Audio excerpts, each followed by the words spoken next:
pays for itself after the 16th visit. You know, most people don't know the difference between apple cider and apple juice, but I do. Now, here's a little trick to help you remember. If it's clear and yellow, you've got juice there, fella. If it's tangy and brown, you're in cider town. Now, there's two exceptions, and it gets kind of tricky here. You can stay, but I'm leaving. Can be yellow if they're using late-season apples. And, of course, in Canada, the whole thing's flip-flop. Oh, my. I better get you some cider. She got the way to move me, cherry. She got the way to move me. She got the way to move me, cherry, baby. That was my, is my cherry pale ale. And somehow, after a couple of months, the cherry flavour has intensified. So it's really almost like a cherry cider. And the bitterness has almost disappeared. Today, we are going to make another extract, but we're going to try something different. For anyone who's keen to try it, apple cider. Now, we're only going to do a half batch, but what I am also going to try is this extra malt brewing sugar. The ingredients are dextrose, barley, and maltodextrin, which is corn syrup. Now, if this follows the same ingredient listing order that the rest of Australian foods have to follow, which is goes on the amount, the highest amount of product gets listed first, and so on, second highest percentage of by weight of ingredient, and so on and so forth. That means the barley dry malt extract is the second second most prevalent ingredient in this brewing malt, and it's going to be to give this cider a little bit more body. So you've seen me mix it before.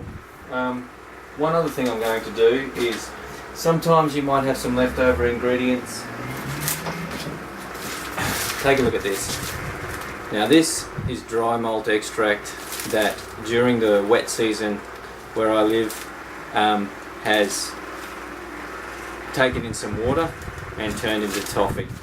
I used to throw this away, and I know a lot of people do, but I am going to dissolve it in hot water. It'll take a while, but I'm not going to bother. I'll just put some boiling water over it and let it dissolve in its own time, and use that in the brew as well, and it's perfectly fine.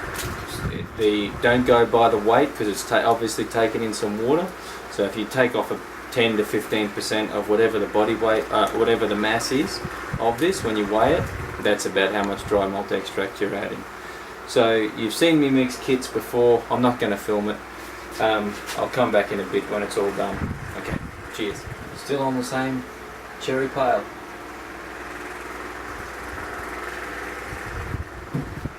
So we've dissolved the malt and the apple cider concentrate, and now it's time to add the yeast.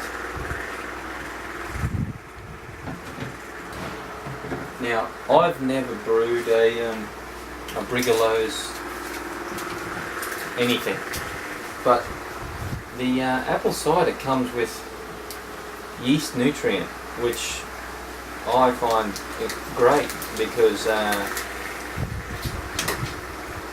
yeast nutrient is I rate it. I put it in every one of my brews, and this comes under the lid, so that is good value for me.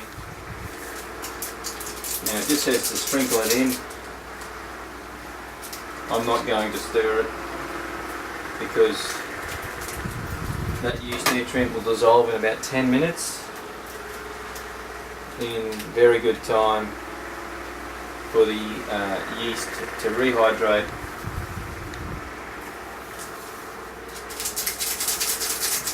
and start converting all those sugars into ethanol and carbon dioxide.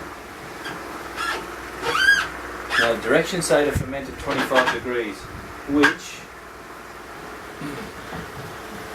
is about the temperature in this room. So that'll be great not to have to use one of my fermentation fridges. So I'm just going to push it